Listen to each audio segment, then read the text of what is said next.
Look, if you're gonna ride pit bikes and have a good time, you just got to be ready to get hurt. Luke went into this project about like Quinton did drifting Corvettes. This is it. This is the time I've been waiting for. He bro. got wide open, grabbing gears, no lift shifting. But he literally just slid in the scorpion position. Aggressive breakdance parkour scorpion. If it's homeless made, what do you call that? Quinton's got neck tattoos. He would fit right in with some balls. Yeah. This one's sketchy. Scared money don't make money. Oh, man. Here we go, boys. Another Checkers or Wreckers D. Henderson. The first thing I noticed when we pulled up is you got a mountain bike behind your truck now? I seen his post the other day. Yeah, I've been doing mountain bike things now. Dude, the tires were spotless. So are you riding that thing or it's just riding around on the back of your truck? Well, I like to give off the impression that I mountain bike more than I do, so I just leave it hooked up to the back of the truck. I actually got 2 of them. You do? Yeah. How come we never get invited to go ride mountain bikes? Nobody ever wants to go. That's a lie. I went by myself yesterday. I invited you one time too, and you said, do they allow bikes with motors over there? Yeah, that was my first statement. Quinton, speaking of trucks, it looks like you got some new head slingers on that truck. You do? Yeah. About how often are you going through tires on that truck? Set of Toyos probably every 30,000 miles. 30,000. What are they rated for in general? Probably about 60. Yeah. You ever thought about putting buckshots just on the back? Buckshot motors? No, because with that setup, they only install stock bald front tires on Yeah. You're not willing to run the high school setup? No, I don't want the mudslinging drag pack. If you had to wildly speculate, why you think you're only getting half of the life out of your tires? Shreveport roads. You think so? Yeah, but because I drive on them and drift on them, not necessarily the roads. Oh, yeah, okay. Yeah. And then Luke, speaking of roads, my boy's still recovering from some road rash, would you say? Yeah, I've got about as many miles on my back as Quinton has on his tires. Oh, my God. Seems like you spent more time off of your pit bike on the ground than you have on your pit bike For riding. sure. If anybody follows you, they know that's truth. Ooh, follows me. You act like it's my fault. He's still blamed literally every time the story gets Yeah. brought up before you can even finish it.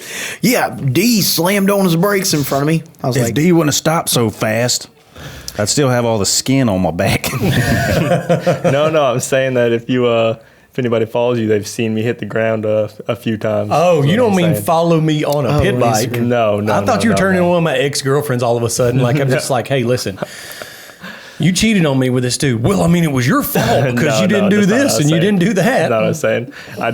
It was my fault, but I mean, I'm going to make sure I get out of anybody's way and if I'm in the front. For anybody- just so I don't have to watch them skate across the concrete. Yeah, for anybody that doesn't follow me or Quinton or you or Dustin, why don't you just go ahead and break down? First of all, our pit bike shenanigans have begun. I think last time we were on the podcast, we were literally leaving immediately from here to go get them, right? Mm-hmm. To go over to Forest City. I don't think we've talked since then. But No. for people that don't know, there's been some hood rat things happening lately Already. on pit bikes. Luke, Yeah. why don't you go ahead and, let's just back up to the very first ride that you took when we decided to jump the fence. So I'm gonna back up a little This is bit a good farther one. than that. Okay. Just a little bit. So I didn't get a pit bike when everybody got a pit bike. I saw everybody got a pit bike. I literally saw that you got the pit bike from following you on Instagram. So I was like, oh, F. Our offices are directly across from each other. Yeah, well, I'm busy. But you only knew that I got a pit bike because of Instagram. Yeah. He always has his headphones on, listen to Panic at the Disco. Yeah, that's right. Gets me pumped up. But so I saw that and I was like, I've got to get a pit bike. So I got with Logan, got me hooked up and went and picked it up 4.5 hours away, got back. And I think the weekend after that, we went ride. That was just a couple of days later. Yeah. Or was it a week later? I don't think so. I don't remember the timeline. It was close. It may have been just a couple of days. We went on that first ride, and I think he saw the videos and pictures and stuff, and he's like, I'm not missing another ride. I'm going to get it tomorrow. That's exactly how it went down. Yeah, I know. Yeah, so I get the pit bike, and well, the first ride that I get to go on, I'm with DH and DJ. Yeah. Which, I don't know if y'all know this, that was probably not a good move in the first place. No, I think we're because very conservative on pit bikes, right? Yeah, that was a good day. Yeah, we're real careful. That was a fun good, time. easy ride. But I haven't ridden a pit bike since I was 12 years old. You say that now like I haven't ridden since I was 12, but when you originally talked about it, you were like, bro, I raced most of my life. I had full confidence. You did say that. I had full confidence. He was showing us like pictures where he was racing and like getting like big air and stuff. Luke went into this project about like Quinton did drifting Corvettes. or dirt track racing. Yeah, or dirt track racing. I mean, you only learn by doing it. You know what I'm saying? Yeah. So I went in full steam ahead. Like I did not hold anything back. Well, anyway, DJ and DH are going. They're just jumping these things, and I'm like, yeah, man, I guess we're just bringing it all the way back to childhood. And so the first one, we're gonna go jump over this little this not too bad of a jump, and they would. Bro, I seen it. It's sketchy. Y'all showed me. I was like, that's a big gap for a pit bike, and you don't fit on the thing proportional. It has you in a weird position unless you have handlebars and stuff. So now I know why you look like an idiot ramping that thing in that video. Which one? I don't remember. The barbed wire fence shell jump. Yeah, the barbed wire fence jump. Yeah. So there was a fence that we had to jump over, and DJ made it look real easy, but his back tire definitely almost caught that fence. Yes, but I did the bunny hop. Like I did you were fine. Pick up, but at it the last definitely minute. looked a little sketchy. From Oh, so you were nose up. Yes. Yeah, you it got to is. land nose up. Yeah. Yeah, you just kind of freaking. I call it a tire tap. And Just freaking. DH and I are sitting there, and we're like, this one's sketchy. We do not want to do this. DH and I are looking at each other like, we are not doing this. We did it anyway, as usual. Yeah. And so DH goes, clears it like a professional. Yeah, he actually jumped maybe a little better than I did. Like freaking just skeeted right over it. It was perfect. With a little bit of coaching once you did it once. So Oh, for sure. Yeah. And so they're trying to coach me through this, and I'm like, they're like, hit it at third gear and just go for it. And I'm like, all right, let's do this. So I hit that thing, and the only thing in my mind at the time was, I'm clearing this fence. That was the most important thing. That was the most I literally important. was about to say that, like 100%. Landing was never in his mind. He just did not want to get caught up in that barbed wire fence, because you could tell he just ramped with the English of just wide open throttle and just held on. That is 100%. Literally didn't even try to save it, did he? He already knew in his mind he was crashing on landing. 100%. The only thing that crossed my mind was, I'm getting over the fence. We'll worry about landing when it comes time. Those were just milliseconds away from each other. I feel like you should have thought about that also. Yeah. But your strategy was just get high enough to clear the fence. Yeah. I know why I went over sideways. You go where you're looking. I know when he ramped, he's looking off the side of the bike at that fence the whole time. That's what he was doing. Keep in mind, we've been riding pit bikes for about 15 minutes at this point. Yeah. So there wasn't much warm up time. I bet you were looking at that barbed wire fence like you looked at me when you're skidding down the road beside me at the same speed. God. Oh, man. I just remember me and D had already made it over there. Did you think it was bad? It was sketchier than I thought. Break it down for him, because it was in this ravine. You had to start at the top of the road. Yep. Like, it wasn't an easy jump to even hit. No, it wasn't like just a straight flat lead up to like a little launch pad. Like, you had to go down this grass hill into this ravine, and then once you started going uphill, you had to kind of curve to the right. Yeah. And then there was like it was maybe wide enough for like It's a walking path. For like 2 pit bikes, but there was like only a certain pit bike length. Because you had to dodge the fishing sign. Yeah. The homemade no fishing sign. Yeah. So like you had to hit a very specific part in order to clear the fence. So it was not an easy run up, and like you had to get it was pretty broad too. Like it didn't sling you straight up in there. So like you had to hit it with some speed, like third gear. It was the equivalent of like getting a brand new video game and just like skipping all the tutorials, skipping all the easy modes, and just putting it on expert mode and just saying go for it. Not learning any of the moves. That was exactly how I felt. Just entering the final tournament and hitting back A. Just over and Exactly. Part of what made it sketchy too was you couldn't see what was on the other side. So like you could just see the run up to it, and like you just had to commit. And you're just looking at the casino, the roof of the Yeah, that is true. You're pointing at Margaritaville. Yep. Yeah, and the first thing you catch sight of is Red River. And then the ground. Yeah, then the ground. And it's pretty flat.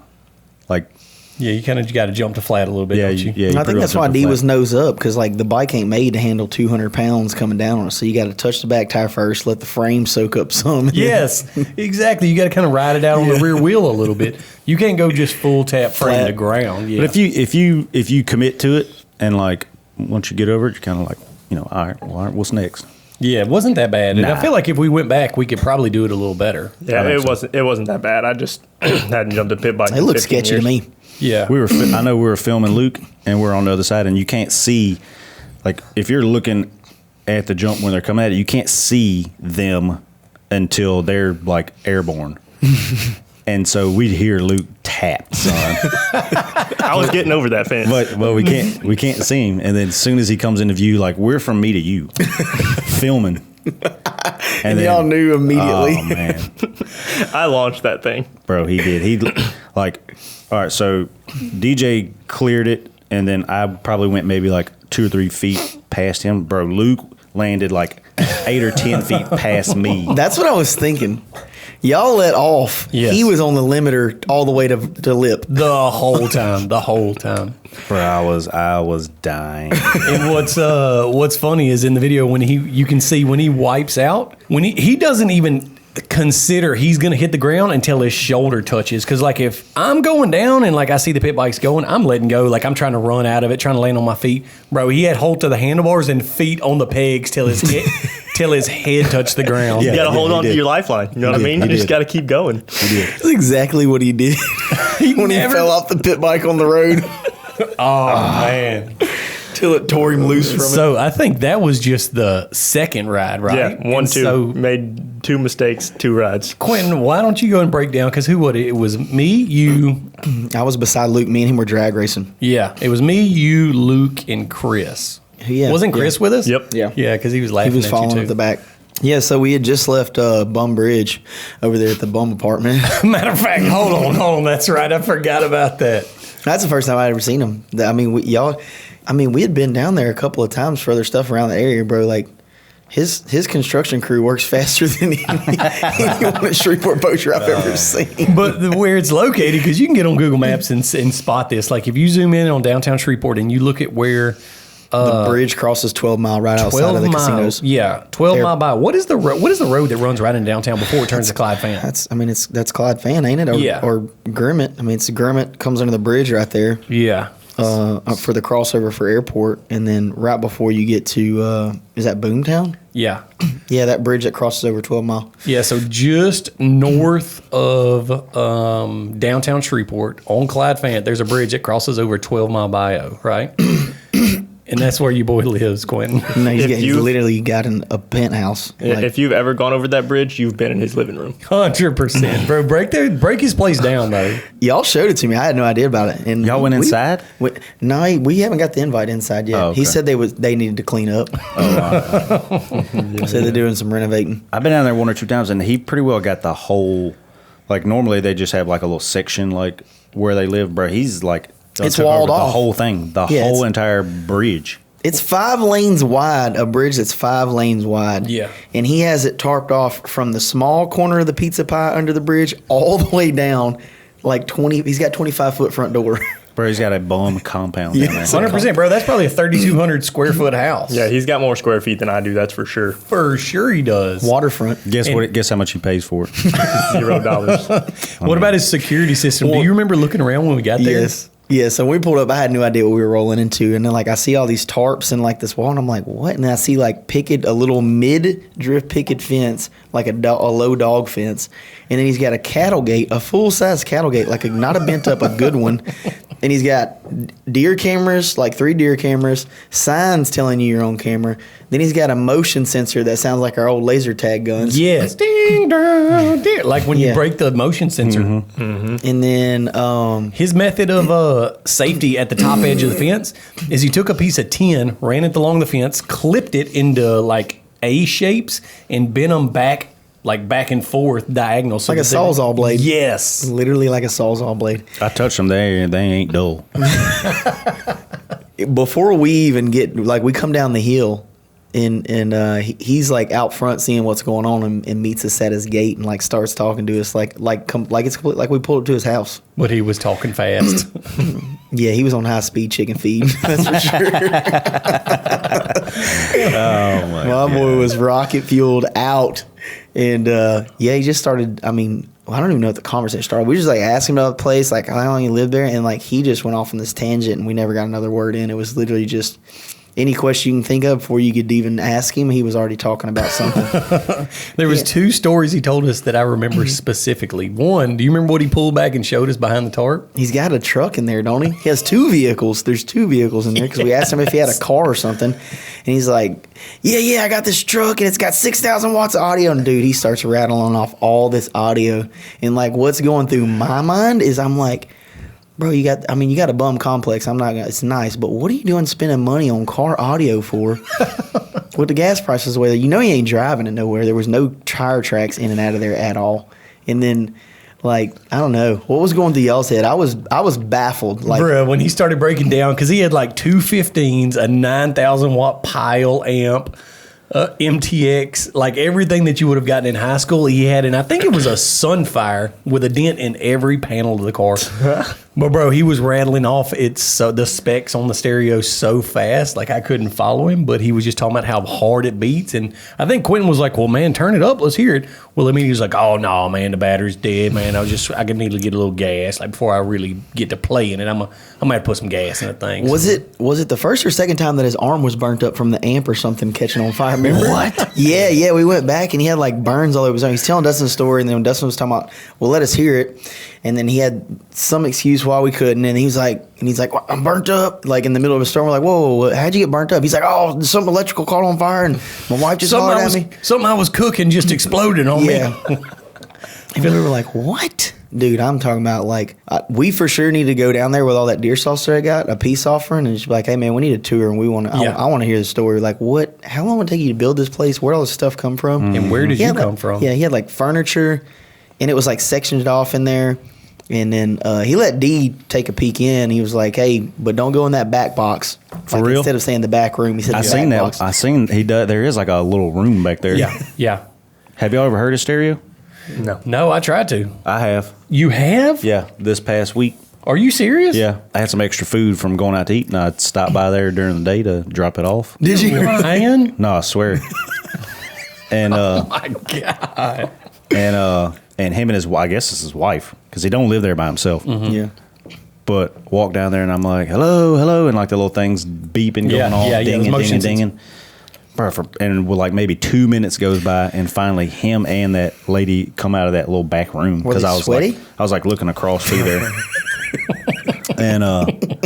And like he didn't remember me at first, and I was like, hey, you remember, we was down here the other night on pit bikes? He's like, oh yeah, I remember. And then he literally told me like the same exact 2 stories that he told us, like talking 1,000 words a minute. Yeah. And then he started talking about his stereo again. He's like, you want to hear it? And I was like, yeah, I want to hear it. Yeah, of course. So he for sure like cranked it up and let you hear it. Yeah, and while he was like jacking with it, like his wife was right there. I was like, what kind of music do you listen to? Like some good stuff? And she's like, he likes rap, and he knows I don't like that kind of stuff, but he likes it.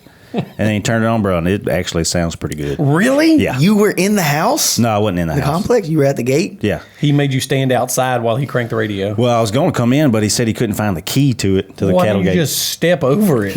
You just described the razor wire. Yeah. And this man does have weapons. Yes. He's got a freaking compound bow. Yeah, because that was the other story that I remember that he told us. Did he tell you that one? No. He has to freaking, like, apparently other bums try to move in on his stuff and, like, come by and see his wife and stuff under there, because, like, the other side's not all the way walled off all the way to the water. And I'm guessing, he said material got high. Okay. That's why he hadn't finished that wall. But he said, what did he say his name? Catfish guy or fish guy? Yeah, fish guy or something. Fish guy or something came down there. He said, man, I think he was trying to look at my wife. So I ended up shooting my bow at him as a warning shot, and he called the cops on me, and they put me in handcuffs, and then they came up there and seen how crazy he was and let me go. And then he tried to run up on the cops, and they told him to get out of here. And dude, this whole story about he shot at this dude with a compound bow. Bro, I don't know. But he had this target. He had a piece of foam set up, and it was like a sunk boat foam, that real light foam, and he had targets on it. But he had 3 arrows you could tell were stuck in my hand because they were dead center, like side by side. And he was like, yeah, I hit him from over here at the gate. Ain't no way. And nobody else could do that 3 times in a row. They were literally touching.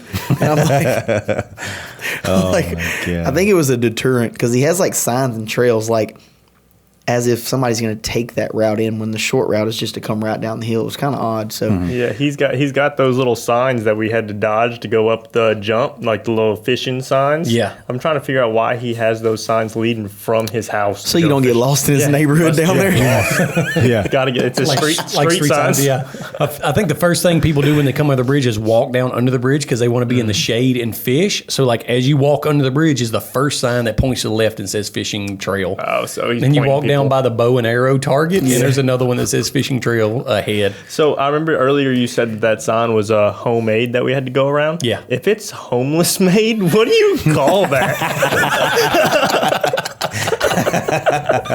Oh my god. Dude, that's a whole nother level there. God, that's Bro, we have to go bring him some more food and freaking go talk to him. Bro, he didn't even say thanks. It was half a catfish po' boy. Oh, we didn't? No. You know what that reminds me of? What? You remember that time we took that couch to those bums? Yeah. When we go riding, y'all been with us. When we go down like off of North Common and we cross over the bridge by that gas plant, and there's a couple little stores right there that we play in, and we can come up to the railroad tracks, turn, and go into downtown. Yep. So back in the woods over the railroad tracks, were you with us the other day when that whole bum? I showed you where that whole bum neighborhood is on the other side of the railroad tracks. Where they got that little bum church set up too, kind of. Yeah, by that bum church. You remember where me and you drove by the bum church? Oh, yeah, with all the chairs and stuff. And When they that cop pulled us over for we got in that argument with him. If you go just right on the other side of the tracks right there across the bridge where you cross over Common, there's a bum like whole colony there. Like 10 bum houses, and they like live on both sides of the road. So me and you, DH, just happened to come across them one time, and like there were some dudes there, and so we stopped this dude, and we literally sat there and had like a 20 or 30 minute conversation with him, asking everything that you would normally, or what you would always want to ask a bum of like, dude, where are you from? How did you get here? What's going on? And all this. And so, like, we talked to him for a while, and he kind of told us the breakdown of the area and, like, oh, this father and son lives over here, and they're always screaming and yelling at each other and fighting. Do you remember Yeah, all I do that? remember that. And he was like, and then a man and a wife lives over here, and then these people, and then I live over here with a buddy of mine, but I only live here sometimes. All of them were like, oh, man, I'm just living here for right now. I only live here sometimes. Like, I'm working on a place now. So anyways, me and D had a couch that we were pulling out of the shop, and was like, well, let's just give it to these dudes. You left one part out. When we went over there and looked around their camp. Well, that too, but we was talking to him, and Oh, that's right. his cell phone starts ringing, bro. We're sitting there talking to him, and the phone starts ringing in his pocket, and we're like, bro, you got a cell phone? And my man hit Dustin with the one finger. Hold on just a minute. Let me take this. It's work. That's right. I forgot about that. Straight pulled a phone out of his pocket, a smartphone, and got on it and was talking to You someone. know what it was? It was Obama phone. His 100%. And his landlord was Yeah, calling? I don't think he was his landlord. I don't think he was his landlord. So we were like, all right, well, we got this couch. We're literally going to throw it away. I'm sure they could get more use out of it than us. You know, it was a good couch. There's nothing wrong with it. Just we didn't want it. And so we took it down there, I don't know, 2 or 3 days later probably, right? And we're going to drop it off to him. And nobody was there. And so we went to the hobo house where those 2 dudes live. And for sure, he told us, like, broke it down. And we had seen that other guy, big, like, old guy with a beard, probably 400 pounds in overalls, was wearing no shirt. He got dropped off that day by those couple of guys. And so we knew that younger guy and that older guy that wears overalls lived in this house. So we're like, all right, cool. Let's just. How big is this bum house for It was in the woods. Yeah. They got like a legit adult clubhouse built. Always It's next. exactly what it's like. It's Yeah. like an adult clubhouse. And they're all next to the train tracks for whatever reason. Do you remember we tried to give it to somebody first, and he was like, what did he say? It was the one under the bridge right here close to the shop. He was like, what is it? We're like, hey, sir, we have a gift for you. We're going to run back. We just want to make sure you're going to be here. What is it? Yeah. Remember? Yeah. And like we were he like, well, it's a gift. Like, we want to surprise you with it. We didn't want to tell him, like, oh, it's a couch. But he's like, well, if it ain't beers, don't bring it back. Yes, 100%. Yes, dude, 1,000%. So we were like, all right, we're not going to give it to this dude. So we went on a mission and found these other guys. And so we took it back over there. This is where we were like, what on earth? What on earth? Beers, don't bring it back. Dude, well, yeah, that dude said, if it's not beers, don't bring it back. So we're like, all right, we'll give it to somebody that would want a newer couch. So we took it to those guys to drop it off. They weren't there. So we're like, you know what? Let's just walk around, call their name a couple of times, but just kind of whisper their name and just kind of explore their compound and see what's going on. So we crossed over the tracks, walked into the edge of the woods. Dude, they had that outhouse down the hill, like literally built out of plywood, an outhouse. They had a shower house right down the hill with like a bag mounted on the roof and stuff that they would fill up and like take showers. Had some beds set up. It was a legit little compound where they also had a barbecue pit there that they looked like they'd been grilling in. And so we were like, oh, dang. So we picked it up, see if there's any food in it. Well, there wasn't, but there was a Glock pistol case in there. So, of course, we were like, oh, sweet, bro. These dudes got a pistol. Keep in mind, it's 2 dudes that live together in this bum shack. And so I was like, D, open that thing, see if it's got a pistol. And we were going to leave it, but I just thought it was cool. Like, they had a new Glock in their bum house. Opened it. Bro, it was condoms. Slam full of condoms. What? Some opened, some unopened. Some of them was still used. Are they saving them like trophies? Dude, I have no. Maybe turning them inside out and using them twice. I don't know. Bro, in the gun case, in the barbecue pit. And it was chocked full of them, dude. Bro, what on that? That was like their bum safe. I guess. Yes. So immediately we left the couch, got on the pit bikes, and left. But after that, we like ran a scenario through our minds, like, dude, what are these bums got a gun case slam full of condoms for? Like, are they bringing chicks down here from the casinos because it's walking distance from the casinos? Are these dudes together? Like, dude, I couldn't imagine. We were literally trying to wrap our heads around, like, what are these bums running out of this place? Speculating. Yeah, we're speculating. I know what they're running. I feel like It's a sperm bank for sure. It was weird. bro, what on earth? We for sure should. Are y'all in town this weekend? Nope. We leave tomorrow. Well, next time you're in town, we literally need to bring like an iPhone tripod and let's just go to all them bum camps because there's that one over by Blue Beacon that they have a truck. Remember they have a truck they all share? Yes. We need to go talk to them. We need to get the story from under the bridge.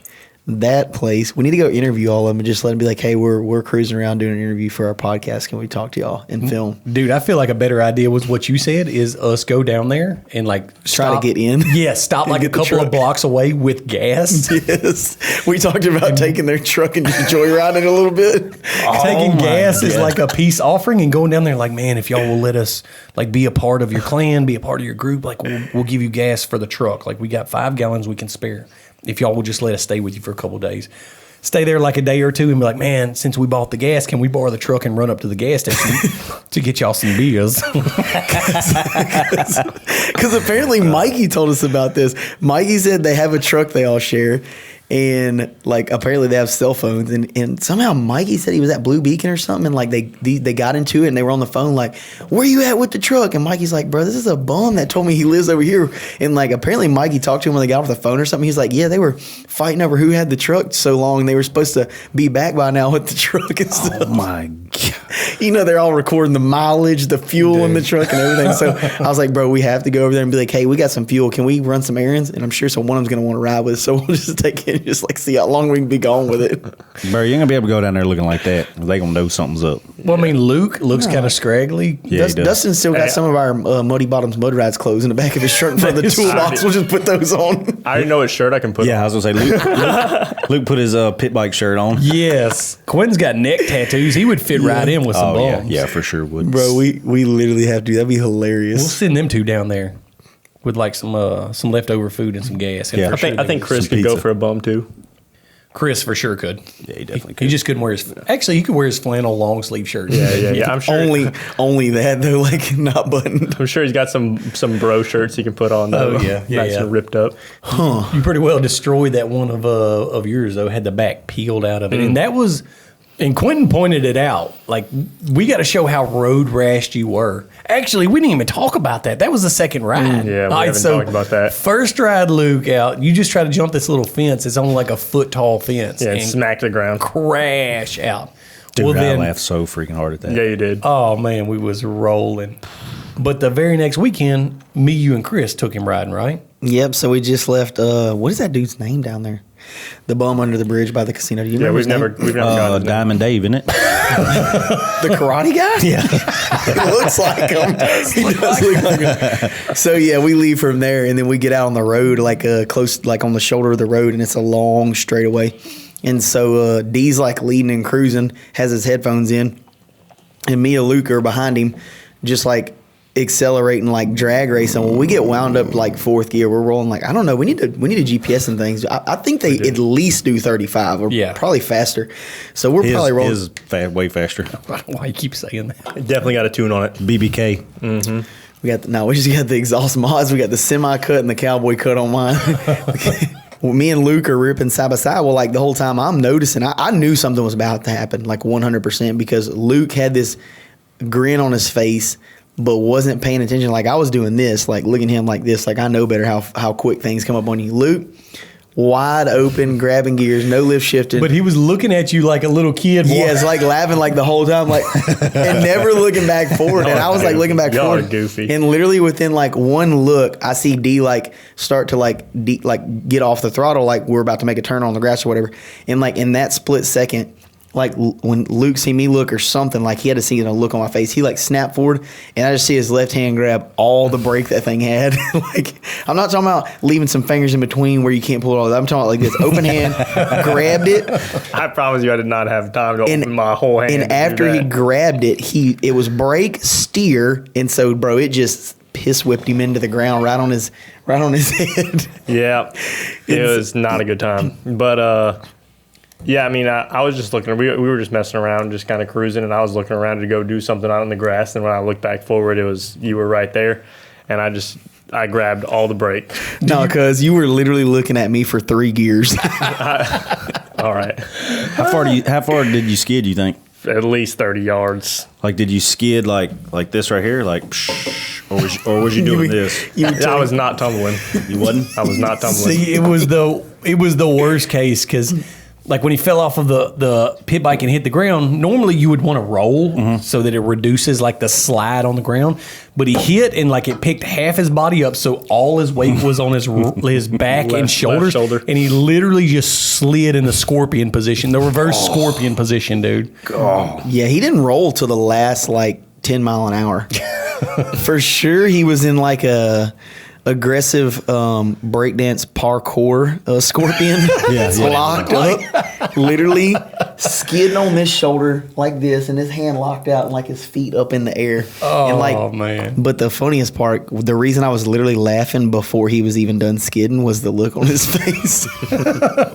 Pure terror, thought he was going to die. Literally, the best description is, you know when you fishing and you pull a fish up from like too deep, too fast, and its eyeballs are kind of imploded out. Literally, he was like wide eyed, but had this terror look on his face, and it was literally frozen. It's like burnt in my mind. We're doing like 35, and that's all I could see, and I'm like literally laughing hysterically before we finish, and then we stop, and I'm like. Turn on my camera. I'm still laughing all the way back to him, and I realized like he's okay. He's just a little burnt up. Bro, I wish y'all would have got it on video. Oh, my Did you God. hit your head or no? I hit my head a little bit, but it wasn't bad. Imagine if you skidded on your head, bro, and had like a bald spot or something in your head. They were telling me that I did. It almost looked like he jumped in the Mexican deep end. And, 100% it burnt off some of his hair. Yeah, because he was bleeding from his head too. Because it wasn't even a cut on his head. It was a strawberry. It was a. Did it hurt? Well, since we were on asphalt, it was a blackberry. Yeah. Did it hurt at first? No, my whole body went numb as soon as I hit the ground. So you didn't know what was missing or what was broke? No, I legit the only way that I knew what was like hurt or where I had strawberries was from the videos. I literally had no idea. Was it better or worse than what you thought initially? Better. Honestly. What? Yeah. Oh yeah, he made out. Honestly, road rash, you made out good. I for sure thought we was gonna be seeing bone everywhere. Dude, the only road rash that I've seen close to that is that time that you borrowed. What's his name's Chris? Grom, and was out in that big parking lot trying to get it to wheelie and trying to hold him and let it go in third gear and went off the back. Bro, Quinton just skid on one side of my body. I saw it just the other day. It popped up on one of my memories. I've still got the picture of you, but I think Luke's was probably worse. Yeah, you definitely got smaller spots in surface area and about the same speed, so it kind of dug into you. Yeah, it was not a good feeling. But like I remember hitting the ground and thinking like I don't want to start rolling because if I started rolling, I was going to start hitting my head and all that. So I was like, I'm just going to slide. I'm just going to slide it out. What would happen if you didn't grab the brake and crank the wheel? Just steered? Probably would have dodged him maybe. Dude, I didn't. He would have missed me if he would have just hit the swerve. He would have gone right around me. Bro, when I looked up and saw it DJ going that slow in front of me, the only thing I could think is do not hit DJ. And I had no time to think about it. But he was probably from me to Josh whenever he touched down, and I was doing about 15, and he was doing about 30. So he literally could have hit a swerve and went right around. Yeah, but in my mind, Quinton's on my left. And then I'd already have an evasive maneuver. As soon as I seen you look back, I said, "Yeah, let me go and get in the road." I did not have time to think about that. He's trying to deflect blame on y'all. No, he's like, it was like a rolling roadblock to crash me. I'm not blaming it on anybody. I'm just letting you know what was going through my head. I didn't want to hit anybody or make the situation worse than it had to be. So it's just the decision I made. Luke, what you don't know is we call that little move the dip and dive. It didn't have to be like that though. We get Quinton to distract somebody, telling jokes, laughing, being funny, and then I slow down in front of them and make them wipe out. We call it the dip and dive. If y'all would have had it on video, I would have definitely thought it was on purpose. Imagine if he would have crashed in the back of you, it would have A, tore your pit bike up. Don't get me mad. B, probably hurt you, broke your leg or ankle or something. C, he would have been unscathed. Yeah. You would have my airbag. Two things would have happened. They would either locked back and front wheels, or D would have hit the front of his foot peg to the back of the Achilles tendon. Oh, dude. I did not want to hit I you. didn't want to think about that. Because I know both of our bikes would have been screwed up, and then you would have been mad at me for a lifetime. Do you know why I was doing 15 in front of y'all? Yeah, you were trying to Mario Kart me and kick a can out my tire. So I know that. I know that D. I know you've done this, or at least it's entered your mind. So with the trail, the side of the road where we were going down. When we go riding on those sidewalks and stuff that are super narrow, so you don't have much room to get out from under there, and you see something on the side of the trail, say a beer bottle or a road cone, when you roll by, you try to kind of kick it with your foot and kick it out in front of your buddy that's right behind you. 100%. And so we were cruising down the side of the road, and I knew he was behind me. I just didn't know he was clipping along so good. And there was a 40-ounce beer bottle sitting right on the edge of the road. So I swerved over a little bit, slowed way down, and hung my foot off the side of the pit bike to kind of deflect it out into the road. And so in my mind, I was like, bro, this would be so sweet if it hits his front tires like Excite Bike. And so I kicked that thing and then just go, and he immediately hits the ground. Boom! And I hear his bike sliding. I look back and he's on his head, feet in the air sliding. I was like, oh my God, I just kicked that bottle under his front tire. And it worked. Yeah, for the first time ever, it worked. I was like, oh my gosh. So I turned around and was like, oh man, what happened? What'd you do? Yeah, and as soon as he said, I locked my front brakes up, I was like, oh, thank God. I think D got off his bike and was like, you didn't see that bottle? I tried to kick it out of your way. Dude, all I know, I don't remember where I was at, why I didn't go with y'all, but I remember watching y'all's stories that night, and I was dying laughing, dude, especially when y'all came back to Quinton's shop. And it was looking at it, I was like, oh God, dude, it looked horrible. Bro, so for those that follow DJ again, if y'all are watching his stories, he drew a little, my one on my shoulder looked like a strawberry. Exactly. Like an enlarged strawberry. That's where I lost it. And DJ was like, I'm going to draw leaves on it like a strawberry because that'd be funny. And I was like, whatever, dude. I did not care. I was like, I'm in pain. Just draw it, whatever. He goes to draw it, and it felt like he stuck that thing right in the middle of the strawberry. That's what it felt like. Dude, it was weird. It was leaking that clear fluid too. Dude, yeah. He was burnt up. He thought D drawing on him was going to give him a break from us cleaning him up is what he thought. That was at the beginning of the night too, wasn't it? Yeah, that was the very beginning. We went 30 minutes into riding. Yeah. Was you like, bro, F this, I'm going home, I'm tore up? No, I had to get back on the horse. I thought about going home. I did. At first, he definitely was. I don't know if he was in shock, but at first, he was like, man, I'm done. Literally, while he was still squatted down on the side of the road, he's like, I'm done, man. I'm done. I'm not riding no more. I'm not riding. Tired. And so we was like, hold on, slow down. Don't make any brash decisions right now, right? We made reservations at Buffalo Wild Wings. We can't. Let's talk about it over dinner. Yeah, exactly. And so 2 hours of a ride from now, we'll talk about if you're going to ride more or not. Dude, at first he was out, and then when we got back here and started cleaning it up, you can see he kind of started coming back to him. He was like, you know what? I'm not done. I'm still hungry too. I want to ride some more. Yeah. But what was crazy is Quinton was said that his plasma or whatever that is, I think it's plasma, right? Yeah. was literally dripping down his back from all the strawberries on his back. Yeah, so changed out my shirt, threw a sweatshirt on, and kept rolling. You know it's leaking through your shirt too. And kind of dries up, and then it's stuck to you. Ruined my free shirt I got from the bar. Yeah, it bled through the new shirt and the sweatshirt. Yeah, it was juiced up through his shirt from the bad strawberry. What happened when I guess like the adrenaline or whatever dopamine wore off and like the pain kicked in? So when I woke up the next morning, I was super dizzy. I was like from peeling yourself off your sheets. I don't know. I don't know what's going on, but I am super dizzy. I don't know if it was from hitting my head or like the adrenaline coming down or what. But I was like, this does not feel good.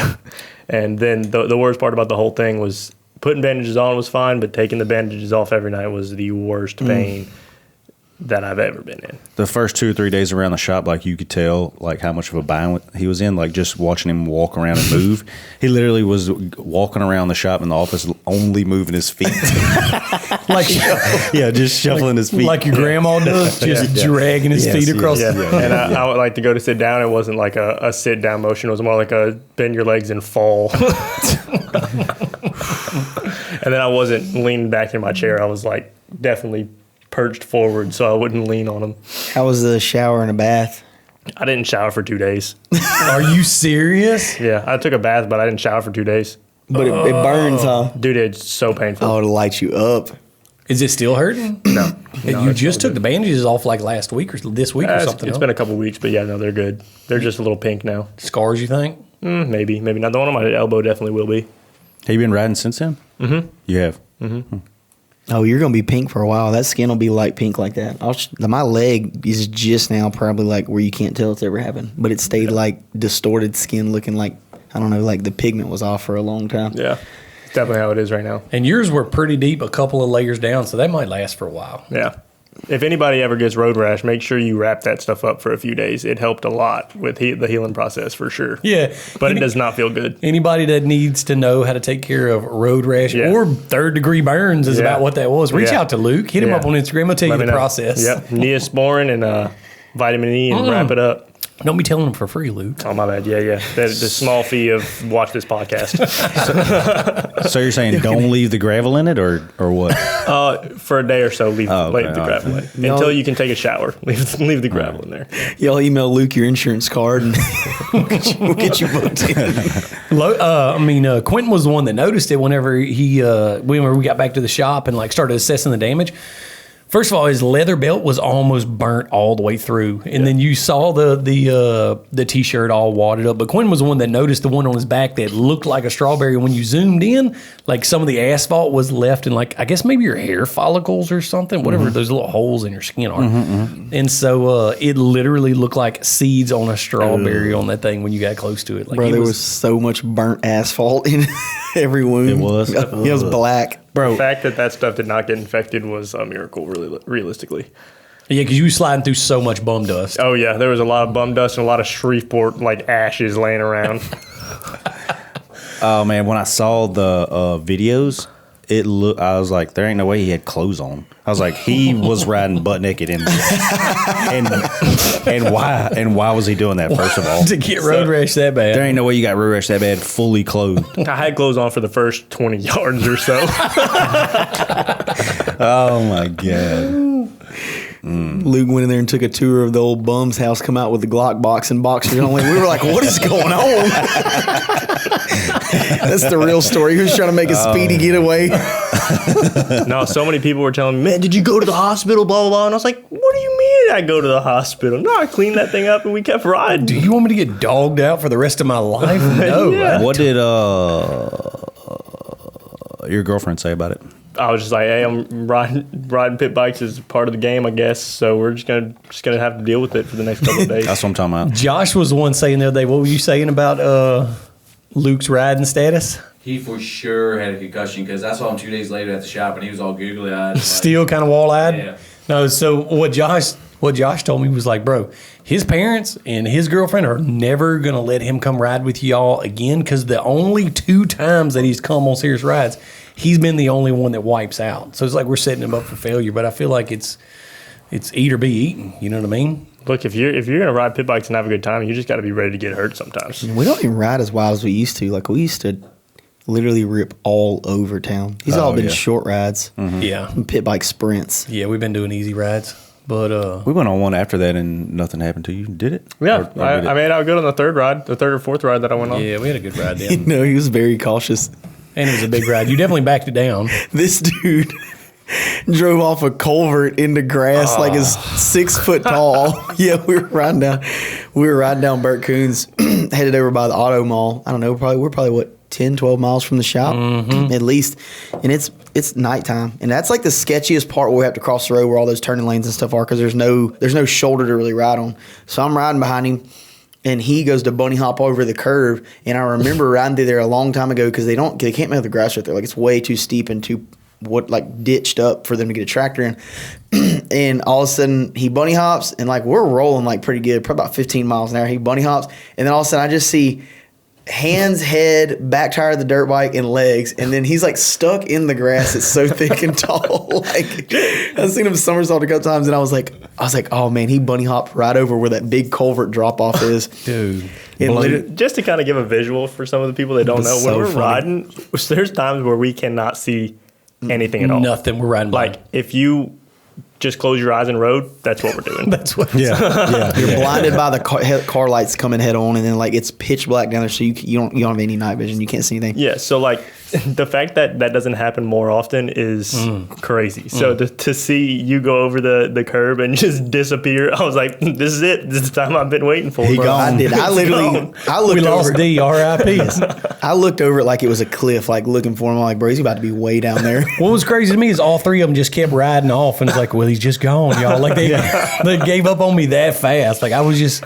Did it blow you off the bike? Oh yeah, for real? Yeah, he flipped over forward. The handlebars in his waist and like pole vaulted. Yeah, I went over the dirt bike, flipped over like everything. So we was coming up kind of into oncoming traffic, and the cars were starting to come at us. Well, when you're looking towards the cars, like you're blinded, you can't see nothing. And there was a tall curve to the left side. And the grass was tall enough that it looked like it was even to the curb. So I was like, I'm just going to hop this little curb right here and land on this flat ground. Well, what I didn't know is that grass was probably 4 foot tall. Easily 4 on feet the tall. other side of the curb. So like I just hopped over, and when I kicked my back tire, did the tire tap, and I thought my front tire was just going to touch the ground. I was good. Well, it fell off of a 4 foot embankment, and so I just kept rolling forwards. And like Quinton said, like feet came off the back, hips caught the handlebars, and just flipped the whole dirt bike. I honestly think the bike stayed on his feet on the first 360, like was above him, and his feet were on the pegs, like he went over so quick. And I was like, man, he's gonna be way down there. And then you could tell his adrenaline had like kicked in, because he literally popped up so fast and grabbed the bike and was like literally back at speed with me beside me. And I'm like, bro, are you okay? He's like, yeah, I thought it was flat. And I'm like, right, but you just scorpion with a bike over your head. The part you didn't see is that we're all riding behind you, and me and Chris saw it happen. We're like, oh crap! And there's oncoming traffic coming, so we like rode up there, saw you were okay. We're like, cool, and just kept rolling, because it was like, don't go there. Yeah, don't ride right there, and just kept going. So it was like, we didn't have time to check on you. We had cars coming at us. My boys just left me. They gave up on me like that. Oh man, That's freaking funny. That's the first time I heard that story. I thought he was hurt. I was like, oh yeah, he's about to be hurt. I forgot about that, because we was clipping along pretty good. Yeah, and like, that was because we were good. trying to go as far as we could on the road, and then jump over the curb whenever we were like going into oncoming traffic. So we jumped off, and everybody skinned it back. And Quinn stayed right at the shoulder and was just clipping by like rear view mirrors coming head on at him. But I was like, nah, I don't think so. I'm jumping the curb, gone straight off that embankment, dude. I don't like riding down there, because we go through there slow. Normally, you got to like walk your bike, because you can't tell where it drops off or if there's a hole. Or I remember there being a big culvert. We all missed that one time. Just like if you were riding slow, you could step off and you're freaking falling on your head. So Dude, we got it figured out now. Now that we mounted those light bars on there. Oh yeah. So last time we went out, when it was me, They were good? heck yeah. So me and D got light bars on our pit bikes now. And so me and D would get side by side in the tire tracks, and Luke and Chris would get right behind us. And so literally we were driving into oncoming traffic, cops passing, and when they pass, it's just headlights. It's just a couple. It looks like a car. Yeah, it looks like a car driving down the road till they pass us. We're just disconnected. We got 4 tires. We're just all disconnected. Basically the same thing. Bro, that's funny. The light bars work good? Like you don't outrun them? Like there's enough light where when you're rolling, That's the way to do it. That's the way to do it Dude, for it's sure. the best riding. Like it's like riding in daytime with the light bars. It's literally enough, and you're not moving too fast, that it lights everything up good enough that I might it's do that. no problem. It's way more fun riding like that. It makes you want to keep it on all the time, but obviously you can't. But yeah, it's sweet. It does, like the battery and charging system will support it. Like it don't drag, y'all don't notice y'all losing spark power. No, don't get it spinning and sputtering. Definitely not mine. I mean, Just make sure you don't buy the same one that he got. Mine's definitely not losing no spark power. You got a bright, was yours brighter than his? No, just mine's got plenty of spark. Yes, that He's got a freaking tune. that BBK putting out all them freaking watts. I keep trying to tell him, you literally ran the same speed as me on 2 of the races. What do you mean? No, I didn't. You beat me 3 times in a row. And then beat me twice. It's literally, we did an exhaust mod to him. Because he can tell you, his will outrun mine, too. That exhaust mod is not going to overpower the weight mod. No, we swapped bikes because D, you're what, 240, 260? Are you really? God, I'm no. like, You hold your weight really well. No, of course not. yeah, no. So I'm like 180 pounds. You weigh about 20 pounds. So we swapped bikes and it was still the same result. And we figured like, hey, it's going to lose some bottom end, open it up the exhaust. No, we did like a 4th gear pull and like they're side by side and then mine starts pulling on his like 2 or 3 bike links. Yeah. And I got race fuel in mine too. So What? yeah, so go, I don't know what he did, but I've been buying fuel from the bums over there in Blue Beacon. Bro, they're diluting down with so much water already. Yeah, though. he said this is 79 octane. I said, I don't even sell it. He said, yeah, we water it down.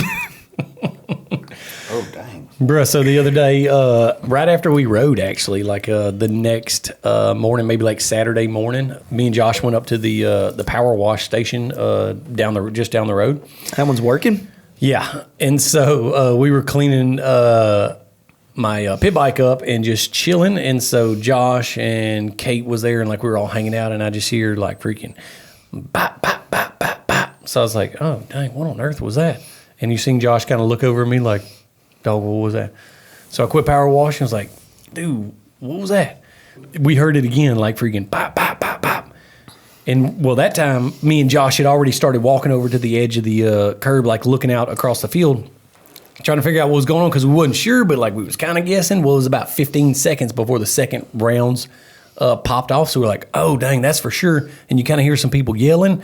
And so, like, we squatted down, so we were kind of blocked from anything, any stray projectiles, if you know what I'm saying. And so I was like, I don't know, man, maybe not. Well, this white Suburban pulled out with the rear passenger door hung open, and there's this dude just full sprint coming out of the neighborhood trying to run that thing down.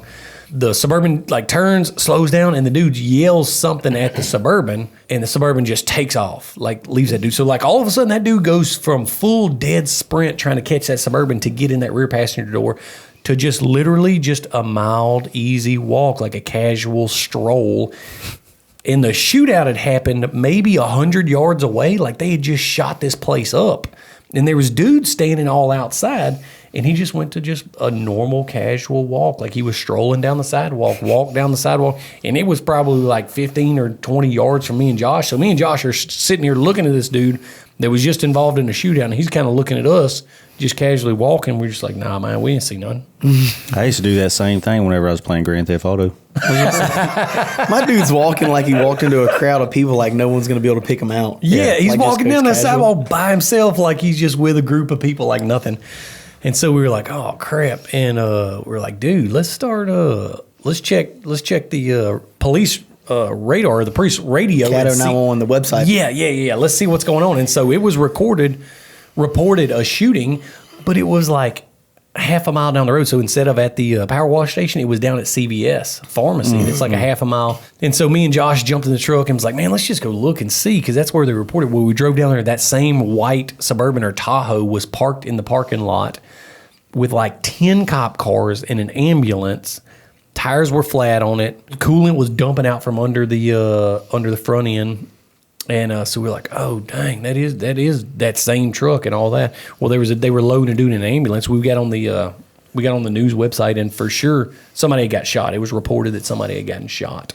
And so it was right there where all me and Josh were standing there watching it happen. But me and you rode pit bikes back down there, didn't we? Yeah, so they misreported where it happened, and you said when you got there was a bunch of investigative units like looking around for shell casings. So the dude must have told them like, oh yeah, I was sitting in my vehicle here and I got shot up, but literally they shot up the neighborhood behind where y'all were washing the bikes. Yeah, that's right. There was cops walking around looking in the grass right around the car, and I wanted to be like, Hey, dog, this ain't where that shooting happened. But you know what they say about snitches. Yeah. They begin stitches. So whenever y'all saw the guy trying to run and get in there, like it wasn't shot up the second time? It was shot up from the second time because we only saw him after the second set of shots rung out. Then all of a sudden they came out of that neighborhood, turned right, and so we were like, oh, dang, they just got a shootout. Well, that dude was just full tilt, bro. Like when you hit hold A and run on Grand Theft Auto, you know what I'm talking about? The sprint, he was dead sprint and then went to just arm swinging, Conor McGregor walking like nothing happened. Trying to avoid the 5 stars on Grand Theft Auto is what it's trying to do. Trying to act casual. Well, you went down there to look at that Suburban, that Tahoe with me, right? Down there. Yeah, there was like 2 or 3 bullet holes in the rear quarter panel, one in the rear door, maybe one in the driver door, and then around the front of the hood, right in line with the driver windshield. Around it hit the hood, but like stretched the metal and it sent the round over the vehicle. Like it was just like a perfect like scoop gone. Was there blood in there? No, that's what I looked for. It was closed and locked, and the driver door had 2 or 3 rounds low, like at the leg line. Dang. Yeah, no, they shot it up. Like it literally was probably hit 8, 9, 10 times, kind of all the way around it. And then, I looked in the driver's seat. There was no blood, but everything was locked up. It had to been like a leg shot because I think when we looked it up and Googled it, it was a non-lethal. Yeah, non-fatal shooting or something like that. So we wrote a report from there and turned it in. Closed out our investigation. Pretty well called the whole thing off. Bro, that's crazy. Yeah. So was the guy y'all saw, was he the one that was shot, or was he doing the shooting, or who was he? No, he wasn't the guy that was shot, but he was with the truck that got shot up. He was trying to get back in that white Suburban that got shot up. So what I have to assume is he jumped out, popped off some rounds maybe on the first time, or maybe they shot at the car the first time and then they stopped. He got out, fired back, and then went full sprint. And his homeboys left him about like they did me when I jumped that curb in the grass. Dang, you know what I mean? They just kept Did he have going. a gun? Did he have a gun on him? I didn't see one on. Did you? We didn't get to pat I him was down. trying my best not to make eye contact. Probably smart. I was looking the other direction. Yeah, that's right. I was standing at the over by the edge, just like staring at the dude. I turned around. Josh is walking, whistling, looking at the ground, just kicking rocks around. Just trying to use my peripheral. Yeah. I guess he dumped the freaking magazine and was like, psh.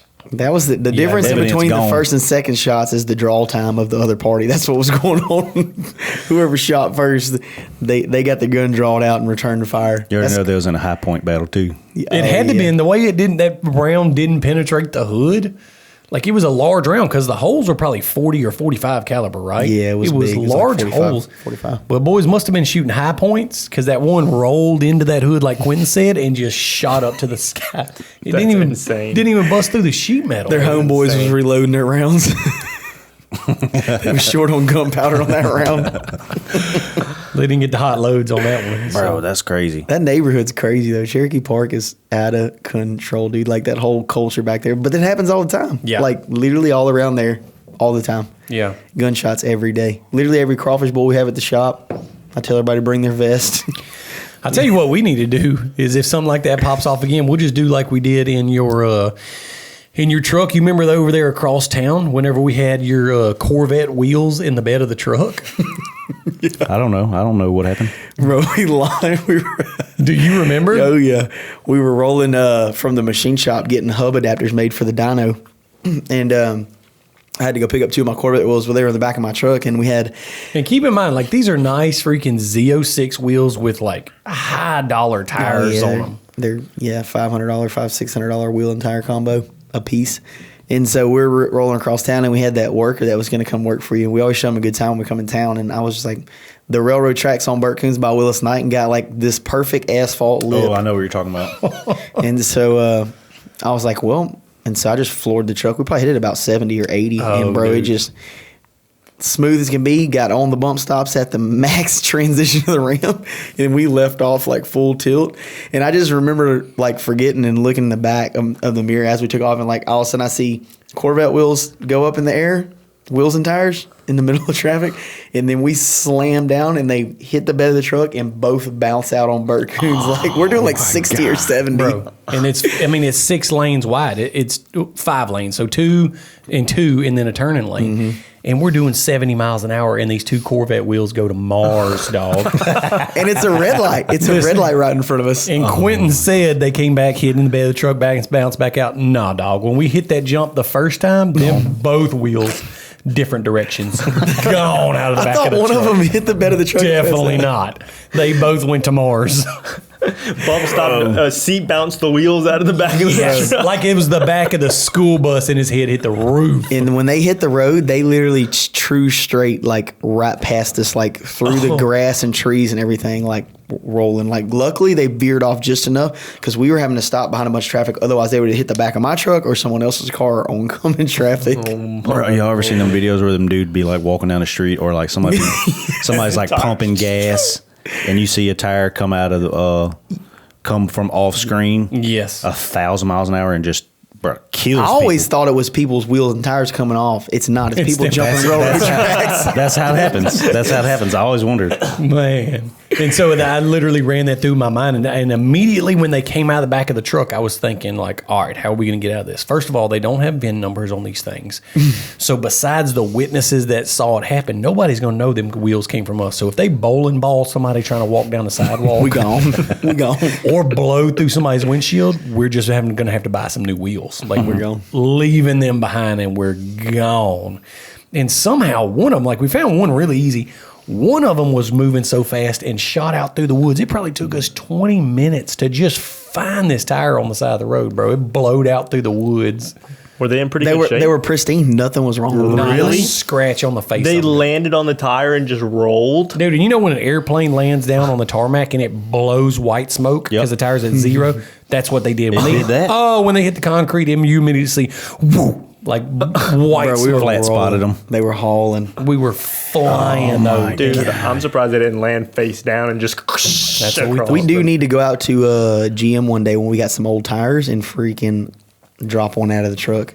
And just let y'all see what could have happened. In fact, we should probably set up big bowling pins and just play tire bowling. That's a good idea. Or just drive towards the truck on pit bikes and let somebody dump one out the back and just see who's lucky enough to get missed. Bro, I want to see what it looked like when you hit that railroad tracks because that's pretty. It's like pretty steep. Oh, we got off the ground. Oh yeah, the whole truck. I guarantee we're probably 1.5 2 foot off the ground. Yeah, which doesn't seem like much, but when you're in a 3/4 ton mega cab, and you come down from 1.5 foot off the ground, you hit hard. I've done it in my Tacoma where it just like unloads the suspension and that feels sketchy. So I can't imagine doing that. Bro, in if you that ain't Dodge. leaving from the bump stops, Bro, One of my ex buddies' parents used to live right over there. Mm-hmm. So I'd go over there all the time, and like even in my truck with 35s on it, like it's so steep, like you 5 miles an hour across it. yeah, and it will kick you. Oh yeah. Yeah, so he was full tap we on were that at thing. least doing 60. Dude, Which What's his name in the back seat? He actually hit the roof. Yes. Man, and when you see those Corvette wheels pass you, think, dang, who lost some wheels? And like, oh, dang, them's Corvette wheels. there was some nice wheels. Them is my That's wheels. our wheels. That's Quinn's wheels. One of them wasn't even mine actually, because I was gonna have to pay for That's it. right. It was one Ace's. Yeah, go ahead and say his last name so if something happens, he gets blamed for it. Yeah, Ace. Which reminds me, do you remember Wes Ryan that we went to high school with? We went to school with Stoney Ryan. Yes. And Wes Ryan was his older brother. He used to have that black Tahoe on like 40-inch groundhogs. Super sweet black two-door Yeah, Tahoe. loud pipes. Yeah. And so one time he was coming down the Whoop section on I-20 between Bossier and Shreveport, and he was getting off at the maybe like the traffic street exit or something like that, and he went to get off, Oh, yeah, I know and what one you're of talking his 40s came off. Bro, and he told On me, his Tahoe? yes, Like just completely just at interstate speed. Just one of them blew the wheel studs off and came off. And so he was already on the exit ramp, so it continued down the exit ramp, and he was like, oh, bro, this is fixing to hurt somebody. Well, he told me a crazy story. There was a dude riding his bicycle down the side with his back to the on-ramp, like riding down the on-ramp. That freaking 40 duke clipped that dude's bicycle, knocked him off of the bicycle, blowed the bicycle to pieces. He said the dude immediately like jumped to his feet and looked around. Thought he got hit by a car. Yeah, but didn't know where the tire came from. So he said he picked his bicycle up, looked at it for a second. It wasn't rideable anymore, so he just immediately started walking off with it like nothing happened. Didn't investigate, didn't care what happened. Didn't look around for where my it came God. from. It just freaking called the bike on a good bounce, knocked him off of it. He stood up and just walked off like it never happened. Bro, if that happens to me, I got some questions. There's some things I need to figure out before I'm going anywhere. You know what I'm saying? It's so mad. He's just riding along and Bro. First thing I think is somebody's is getting kicked. You know what I'm saying? Yeah, I'm about to be DOT. Who didn't have their load Oh, secured? no. You know what? First thing I think is like, yeah, I'm about to be rich. You know what I'm saying? I'm getting paid. Man. the thing that blows my mind is how much momentum those vehicles have going down the road. If you see one tire hit something, and it just acts like it's not even there. Dude disintegrates wherever he is. Disintegrates. Yeah, like what happened to the Tahoe, bro? Yeah, I was trying to Smashing think. the guardrail or Yeah, something? you about to be big leaning if a 40-inch tire comes That ain't off no lie. something. Like he tore up the side, like it sat on the tire for a second and then skidded to a stop. So it tore up the side of the Tahoe for sure. But Chris, did I ever tell you about those 46-inch military tires? 4 of them came out of the back of Chris's truck on 49. And we were at interstate speeds. We were 60, 70 miles an hour. Dude, those would 46-inch kill tires. somebody. Yeah, they were. There was no wheels in them, but it was those military tires for his truck. And they we had them strapped in there, and either we had the tailgate down, and like all of a sudden I was like, oh, bro, all the tires are rolling out. Like, something like the strap through the middle broke or something. All the tires rolled out. Every single one of them hopped over the concrete K barrier, and it's downhill to where all the industrial drives are and all those businesses. Luckily, they all hit this fence where there's like the Purina plant, like right before that, those businesses down there, bro. And it literally took the chain link fence and about tore it loose from all the wire ties, all 4 spots that those tires hit. 70 miles an hour and then downhill. bro, if that's not good luck right there, I'm gonna tell you, I don't know what it is. He goes, I'd have kept driving. I mean, those were for total sure. cars. For Like, sure they would. Yeah, dude, you got lucky with the Corvette wheels. Yeah, they ain't no oh, luck. for sure. One of them blowed all the way out into the woods. Where's the other one at? Like right inside the woods. One of them went way into the woods, and one was like right inside the woods. Yeah, one of them hit a water hole and immediately stopped, like right off the sidewalk, right at the edge of the woods. Bro, was there like people around? There's a lot of traffic. There's There's people behind always us. People- traffic there. Yeah, a lot of traffic, but no People people. had to stop at the red light, like beside us, because we were deep into the road. We were almost to the red light, so we were right before a gas station driveway. So like we pulled over immediately on the side of the road, and like I know these people behind us seen us like ramp the railroad tracks, and then they pull up, stop at the red light, and they see us grabbing tires and stuff. Bro, I wish I Probably could've seen that. Dude, it's idiots. definitely one of those things I would have seen and been like, just kept going. It was I fun. would have pulled over and be like, "Bro, who are y'all? I'm trying to hang out with y'all." That was sweet jump. Ain't no luck. Oh, man. Man, but unfortunately, Logan couldn't make it with us tonight, and he was the reigning but not defending champion at this point. But even in his absence, we're going to have to hand this thing off. So, Josh, go on and grab me that belt. I'm ready for it. I literally can't think of anybody that deserves it more at this point Then turn and burn, Luke. than than freaking Gravel Man, Rug Burn, man. Strawberry himself. I'm going to tell you this right now. You're literally like an Like- asphalt sponge. We'll call you street sweeper. Skidding across the concrete is worth this belt. All of a sudden, For sure. this is a prize that everybody wants here, but nobody wants to have to win it. That ain't no freaking lie. That is not a good reason to win that belt. No. But you got to take it home this time, boy. That was your first It's time? worth it. No, it was my second time. What did you get it for the first time? Tacoma and Disney, I think. Oh yeah, the freaking nose wheelie. The nose Moonwalk. wheelie. Oh, that's Moonwalking. right. Yeah. That's right. That's right. You sure did. So I'm proud of what you did on your first pit bike ride. No. First and second. yeah. Honestly. Yeah, the stories are not over. Yeah, we're definitely going to add to them, I can already tell. Bro, because his skill didn't improve, it got worse. Yeah, that's what's crazy is you have not improved on any of the pit bike rides. I mean, One thing I respect. Debatable. One thing I respect about you is you always ride beyond your capabilities. for sure. I do like all that the about time. you. I do know what like I that mean? about you. That's the only way you get better. If I rode in my capabilities the whole time, I would never get better. That's true. So That's a good moral to this story, ladies and gentlemen. always ride over Beyond your capabilities. 100%. Yeah, don't take the cheap route to 100. Learn fast. Yeah, go straight there. So, anyways, another good checkers or wreckers. Boys, good stories. We need to go take the bum some food. We need to go check on our buddies with the couch, see if they're putting that thing to use. Oh, man. See if that Glock box is dry yet. With that couch, do you think they were smart and put it with the back facing the downside, the inverse, so it's like reclined under the bridge? Yeah. You know what I'm saying? Like put it on the downhill. Oh yeah, so it sits. Or do real you think they comfortable. put it to where it pulls the cushions and makes them sag with their feet facing the waterfront? And everybody sits on the couch, but nobody wants to because it's so uncomfortable. Yeah, where the back one, this one gets pulled out, this one gets dropped down. You get pissed off because it makes you slouch. So you gotta get in there and pick this up, slide it back under. Let's go check on him and just see how he's got it set up. Should we go buy some extra large condoms to add to the collection? I'm not supporting that Out of cause. all that freaking story, that's a little At Luke. all, He's like, yeah. man, I feel bad. I feel like because I crashed because of karma for stealing their Glock box. All right, so if you want to hear any more Checkers and Records, you can check them out on Spotify and Apple Podcasts, Facebook, Instagram, anywhere that you want to listen. But for me, I got to go back up to the shop and get ready for some things. So that's it, boys.